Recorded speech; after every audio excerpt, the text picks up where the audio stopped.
कहती हैं कि मेरे सर के बाल बहुत ज़्यादा गिरते हैं और इन्होंने साथ कहा है जी कि 3 दफ़ा मेरा अमल ज़ाया हो चुका है और मैं औलाद नहीं हो रही। और पहले काम अपने खावंद का बता रही हैं कि उनका काम ठीक था।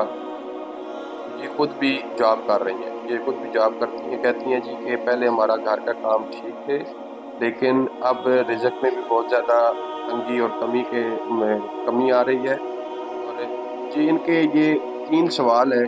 एक तो ये कहती हैं कि सर के बाल बहुत गिरते हैं, दूसरा रिज़्क की कमी और तंगी का ये सवाल करती हैं, और तीसरा ये कहती हैं जी कि बच्चे मतलब हमल गिर जाता है इनका, बच्चे नहीं होते। तो सबसे पहले तो ये है कि मैं हमेशा यही कहता हूँ कि नमाज और दुरूद शरीफ की पाबंदी ये बहुत ज़रूरी है। कोई भी अमल उस वक़्त तक फ़ायदा नहीं देता जब तक कि नमाज की पाबंदी ना की जाए। आप नमाज की पाबंदी ज़रूर करें, कुरान मजीद की पाबंदी ज़रूर करें और दुरूद शरीफ का कसरत से विर्द रखें। इंशाअल्लाह अल्लाह ताला आपके मामलात को दुरुस्त करेगा। तो ये रिज़्क की पहले इन्होंने बालों के गिरने का कहा है।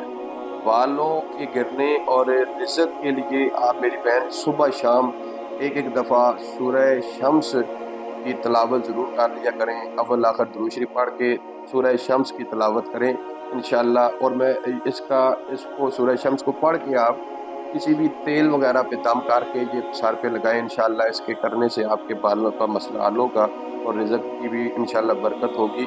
और औलाद के लिए भी ये मुजर्रब है, इसी को ही आप जारी रखें औलाद के लिए भी। और पानी पे भी दम करके इसको पिया करें और इसके साथ-साथ आप कसरत से पढ़ा करें अल्लाहुम्मा सल्ले अला मुहम्मद अस्तगफिरुल्लाह। इसको आप कसरत के साथ पढ़ा करेंगे तो इंशाअल्लाह अल्लाह ताला आपके ये तमाम मसाइल हल हो जाएंगे। ये बालों का गिरने का मसला भी आपका हल हो जाएगा और आपको रिज़्क में भी अल्लाह ताला गैब से इमदाद फरमाएगा और आपके अल्लाह ताला आपको औलाद नदीना भी अता फरमाएगा।